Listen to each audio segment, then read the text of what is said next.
आप सबका भारत की भाषा विद संदीप भटनागर में बहुत बहुत स्वागत है। आज हम बात करेंगे गोल्ड कार्ड की, जो यूएस के प्रेसिडेंट ने कैबिनेट मीटिंग में अनाउंस किया है। वो क्या है? वो F1B वीज़ा से कैसे अलग है? EB-5 वीज़ा से कैसे अलग है? और क्या वो इंडियंस के लिए अच्छा है या बुरा है? इन पहलुओं पे आज बात करेंगे, और उससे पहले मैं रिक्वेस्ट करता हूं कि जिसने भी मेरा चैनल अभी सब्सक्राइब नहीं किया है वो प्लीज़ मेरे चैनल को लाइक कीजिएगा, सब्सक्राइब कीजिएगा और बेल आइकन ज़रूर दबा दीजिएगा। तो दोस्तों, शुरू में एक 30 सेकंड का क्लिप है जो कि ट्रंप ने बोला है। पहले वो सुनते हैं, उसके बाद हम बात करते हैं। Is where they want to hire the number one student at a school. A person comes from India, China, Japan, lots of different places, and they go to Harvard, the Wharton School of Finance, they go to Yale, they go to all great schools, and they graduate number one in their class, and they're made job offers, but the offer is immediately rescinded because you have no idea whether or not that person can stay in the country. I want to be able to have that person stay in the country. These companies can go and buy a gold card, and they can use it as a matter of recruitment. At the same time, the company is using that money to pay down debt. We're going to pay down a lot of debt with that. And I think the gold card is going to be used by not only for that, I mean, it'll be used by companies. दोस्त यहां पे मैं ये कहना चाह रहा हूं कि ट्रंप साहब ये सोच रहे हैं कि गोल्ड कार्ड दे के कंपनीज बाहर के जो प्रोफेशनल्स हैं उनको हायर कर लेगी। कोई भी कंपनी जब किसी को हायर करती है और उसके लिए $5 मिलियन अगर गवर्नमेंट को देगी, तो ये बताइए कि क्या वो उस आदमी से, उस एम्प्लॉय से बॉन्ड नहीं भरवाएगा अगले 30 साल का? और अगर बॉन्ड भरवाया और बॉन्ड भरवाने के बाद अगर उस एम्प्लॉय का मन नहीं किया या उसको कोई प्रेशराइज कर रहा है, फिर क्या होगा? 5 मिलियन तो गए। और अगर कोई इंडिविजुअल केस कर देता है गवर्नमेंट के अगेंस्ट में या उस कंपनी के अगेंस्ट में, तो ये आपको पता है कि उसमें जीतता कौन है। और इस बारे में मैं कंवर चीमा साहब का एक वीडियो देख रहा था और उन्हीं की वीडियो की मैंने एक क्लिप ली है। तो पहले वो क्लिप भी देखते हैं कि वो ये कहते हैं कि it is very good for India, और उसमें बांग्लादेश, सऊदी अरेबिया और पाकिस्तान के लोग क्यों नहीं हैं। अब मैं पहले तो जवाब दूंगा कंवर चीमा साहब को कि क्यों नहीं है, उसके बाद मैं अपनी पहली बात पे आता हूं कि ये इंडिया के लिए अच्छा है या खराब है।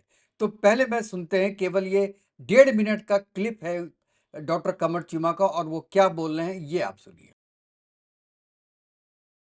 तो अमेरिका के सदर डोनाल्ड ट्रंप ने गोल्ड कार्ड जो वीज़ा है उसकी बात की है और $5 मिलियन दें और यहाँ पे आके सिटीजन बन जाएं, सब कुछ एक प्लान दिया उन्होंने।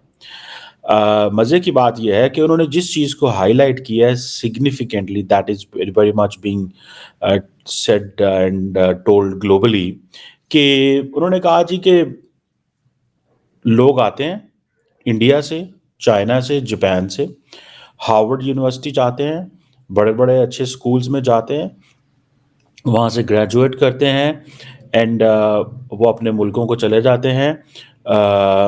वो अमेरिका में स्टे नहीं करते। उन्होंने ख़ास तौर पे ज़िक्र किया इंडिया का कि अब आप $5 मिलियन लगाएँ यहाँ पे और इंडियन जो स्टूडेंट्स हैं उनको हायर करें। अब इंडियन स्टूडेंट्स को, why not Pakistani students, why not Bangladeshi students, why not students from Saudi Arabia, why not students from other Muslim countries. ये जो सारे का सारा आप देखें, लग ऐसे रहा है कि ये सारे के सारे जो इमिग्रेशन सिस्टम है वो कह रहे हैं कि हमें सिर्फ स्किलफुल लोगों के लिए चाहिए, इंडियन के लिए चाहिए। जब आप देखें नरेंद्र मोदी, डॉक्टर जयशंकर, इंडिया, इनका ये वो इमेज बैठ गया उनके दिमागों के अंदर कि अगर हमने अमेरिका के अंदर तरक्की करनी है तो हमें इंडियन वर्कफोर्स चाहिए। हमें काश पटेल चाहिए, हमें तुलसी गैबर्ट चाहिए, हमें उषा वैंस चाहिए। आप समझ रहे हैं बात को? सो इट मीन्स कि ये सारी की सारी इसी तरह जो बाकी लोग जो उन्होंने फॉर एग्जांपल वो जो पटेल साहब जो हैं उनको जो हायर किया है, तो वो क्यों हायर किया है? उनका जो सारे का सारा बैकग्राउंड है वो कहाँ से है? वो इंडियन बैकग्राउंड है ना। यहाँ पे मैं चीमा साहब को एक जवाब देना चाहता हूँ।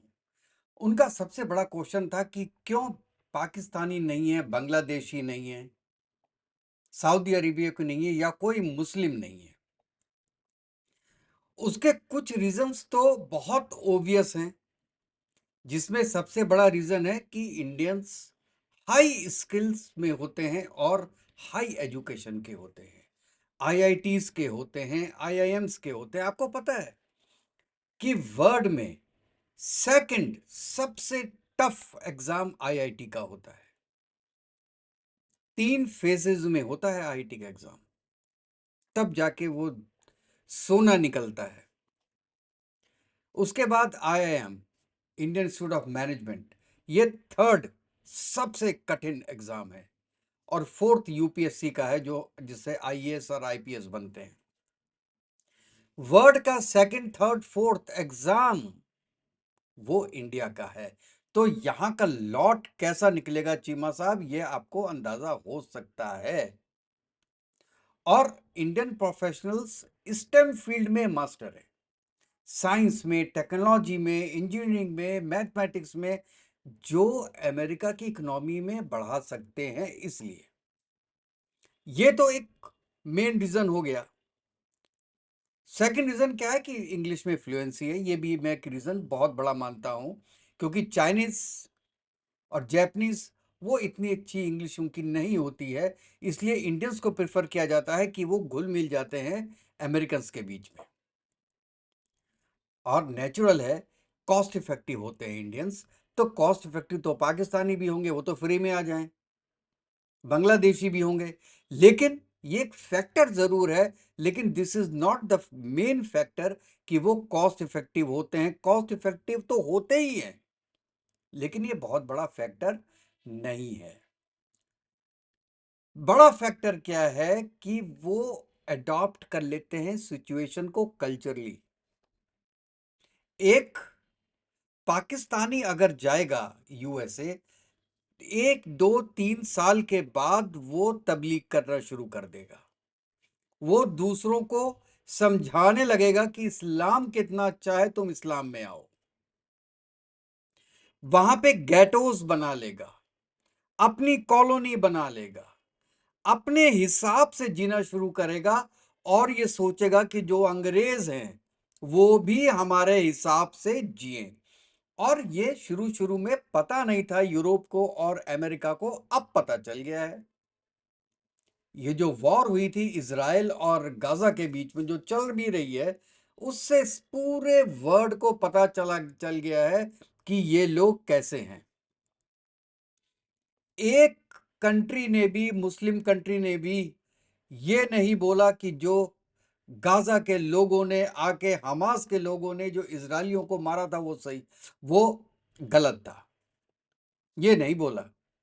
आज तक ये वाले बोल रहे हैं कि इजराइल ने 40,000 मार दिए। तो ये होता है कि आपका बहुत एसेंट्रिक माइंड है, एक ही तरफ का माइंड है, आप दूसरी तरफ की बात सुन ही नहीं रहे हैं। और यहां पर डाइवर्सिटी काम करती है जो इंडिया में है, हर धर्म के लोग एक साथ रहते हैं। ये रीजन है कि यहां पे एडेप्टेबिलिटी बहुत ज्यादा है। और इसीलिए चाहे आप गूगल देख लीजिए, माइक्रोसॉफ्ट देख लीजिए, टेस्ला में देख लीजिए, टॉप एग्जीक्यूटिव्स में आपको इंडियन मिलेंगे। और ये एक प्रूफ करता है डोनाल्ड ट्रंप के दिमाग में कि जब इतनी बड़ी बड़ी कंपनीज इंडियन चला सकते हैं विदाउट एनी प्रेजुडिस, ऐसा भी नहीं है कि उन्होंने हिंदुस्तानियों को लाके उसके अंदर भर दिया हो या किसी हिंदुस्तानी को निकाला ना हो, तो उनको पता चल गया है कि ये लोग न्यूट्रल हैं। इसलिए ये रीजन है कि वो प्रिफर करते हैं इंडियंस को। और एक रीजन है, आपको पता होगा जो H1B वीसा है उसमें 75% इंडियन है। क्यों? क्योंकि इंडियंस के लिए ये सॉफ्ट बनाई गई है, जो इनकी यूएस इमिग्रेशन पॉलिसीज हैं, जो कि इंडियंस को बेनिफिट करेगी। क्योंकि इंडिया से स्किल्ड लेबर आती है, और चाहे आईटी में हो, चाहे हेल्थ केयर में हो, चाहे आपका और भी जो फैक्टर्स हैं, फाइनेंस है, डिफेंस है, सब में जो भी क्रीम आती है इंडिया से यूएस जाती है, वो एक्स्ट्रा ऑर्डिनरी होती है, कल्चरली मिक्स होती है, लैंग्वेज पे कमांड होता है, और सबसे सबसे बड़ी बात जो बताई मैंने, वो स्किलफुल होते हैं। हर हिंदुस्तानी के घर में छोटा सा मंदिर मिलेगा आपको, वो उसी में खुश है। वो अमेरिकन को पकड़ पकड़ के कॉलर से नहीं बोलेगा कि आप हिंदू बन जाओ, कभी भी नहीं बोलेगा। वो अपने घर की चार दीवारी में खुश है।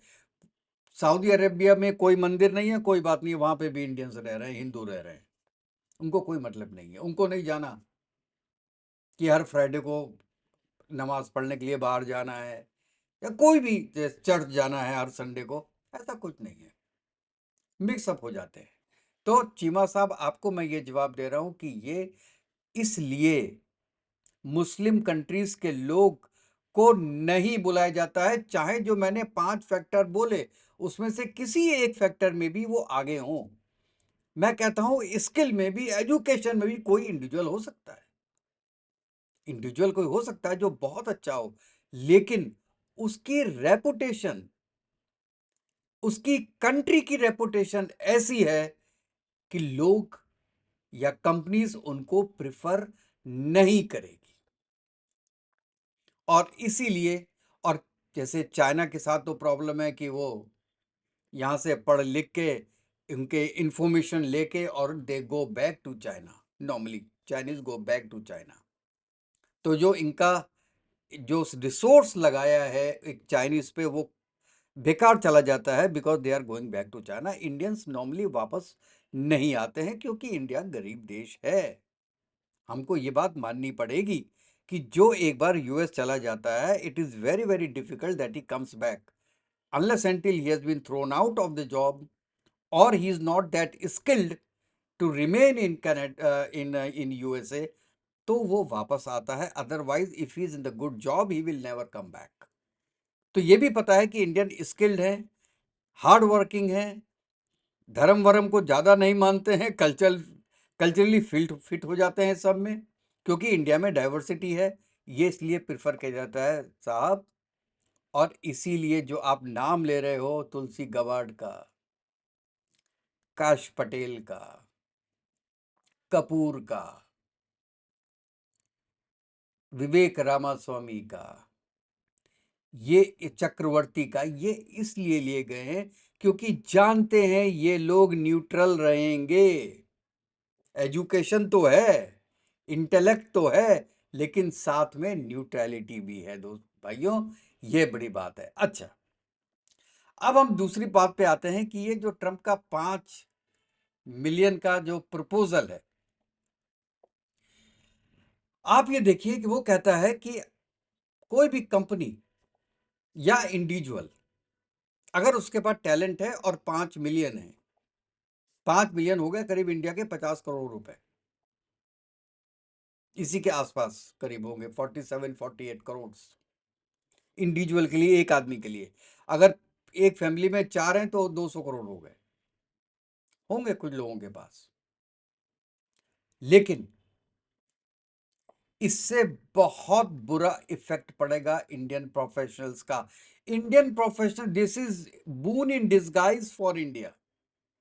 Now people will not prefer going to USA, rather they will do something in India.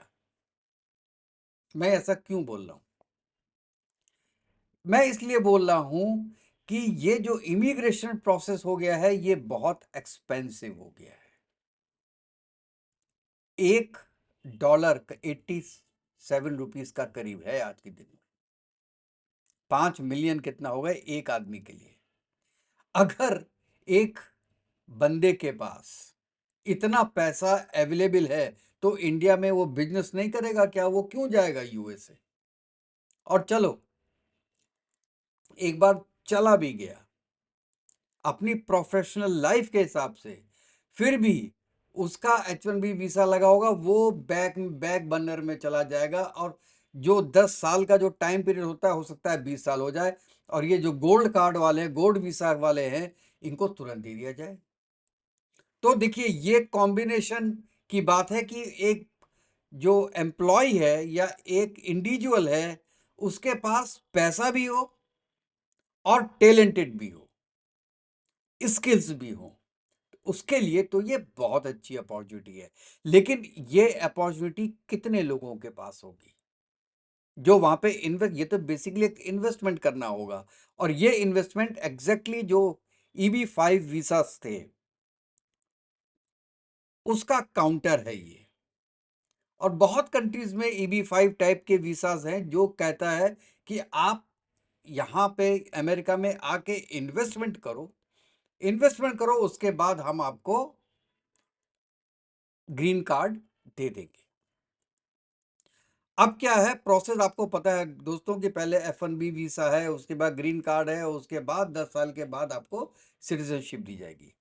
अगर ये पूरा प्रोसेस 2 महीने का हो गया 50 करोड़ में, तो जो एक्चुअल टैलेंटेड लोग हैं वो मारे जाएंगे। ये बहुत बड़ा झटका है। और ये जो मेरिट बेस्ड सिस्टम है पूरा, उसको बहुत ज्यादा उसको वो डैमेज करेगा। अभी तक टैलेंट और स्किल्स पर सिटीजनशिप दी जाती थी, लेकिन अगर पैसा प्राइमरी फैक्टर हो गया तो डिजर्विंग प्रोफेशनल्स पीछे रह सकते हैं, और पीछे रह जाएंगे जिनके पास पैसा है उनसे।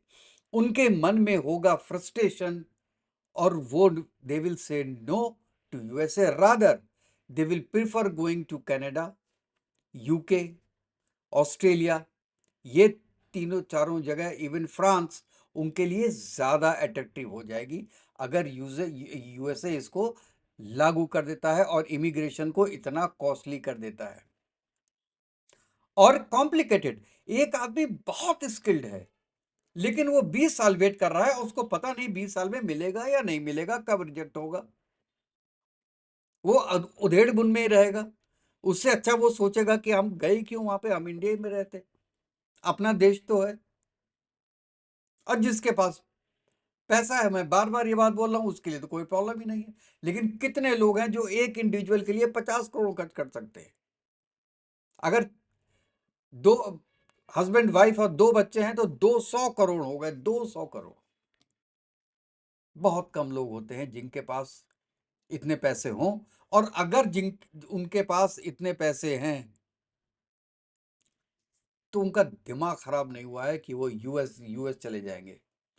टैलेंट भी है, सब कुछ है, और 200 करोड़ भी है। तो भैया, यहाँ पे कोई बिजनेस नहीं करेंगे क्या? वो अपने देश में बिजनेस नहीं करेंगे? वो दूसरी कंट्री में जाके बिजनेस क्यों करेंगे? तो दोस्तों, अब आपको समझ में ये बात आई होगी कि यूएसए इंडियन प्रोफेशनल्स को पसंद तो करता है, लेकिन साथ साथ में वो पैसे भी चाहता है। अब वो पैसे चाहे इंडिविजुअल दे, चाहे कंपनी दे, जो कि मैंने बिल्कुल शुरू में बोला था कि it is very difficult for the companies to pay for a person who is coming from India, China और Japan to serve them, they are employees. और अगर दोनों कंपनी में एक पैक्ट हो गया, एक इंडिविजुअल में और कंपनी में, कि for 20 years you can not leave the job, तो it can go either way. Employee काम नहीं करेगा, या हमको तो ये निकाल ही नहीं सकता, इसने तो हमारे लिए $5 million खर्च किए हैं।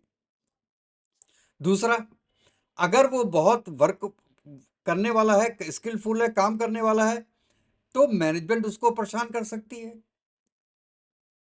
और वो फिर क्या करेगा बंदा, क्योंकि वो छोड़ नहीं सकता।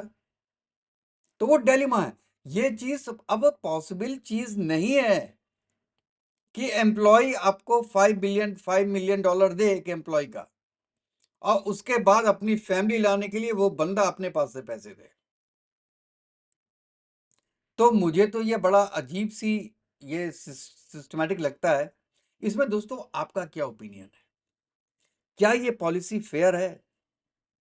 क्या आपको लगता है कि इंडियंस को यूएसए में सेटल होने के लिए ये जो नए हर्डल्स हैं उनको फेस करना पड़ेगा, या उनको फेस करना चाहिए,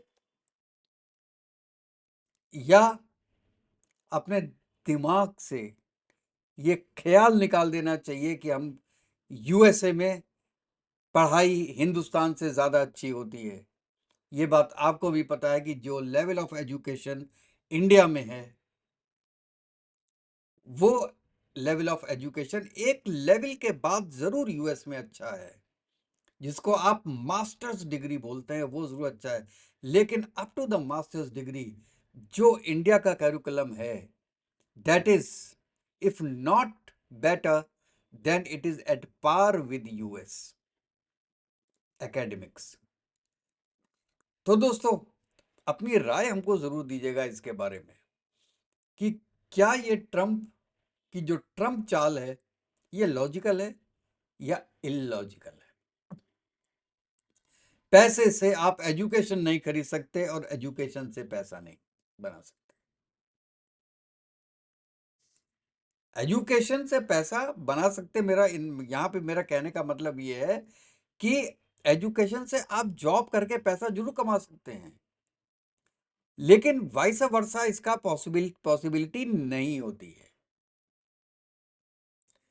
तो दोस्तों चलिए अगले वीडियो में फिर मिलते हैं, और तब तक के लिए दोस्तों जय हिंद, जय भारत, वंदे मातरम, और दुआओं में याद रखिएगा।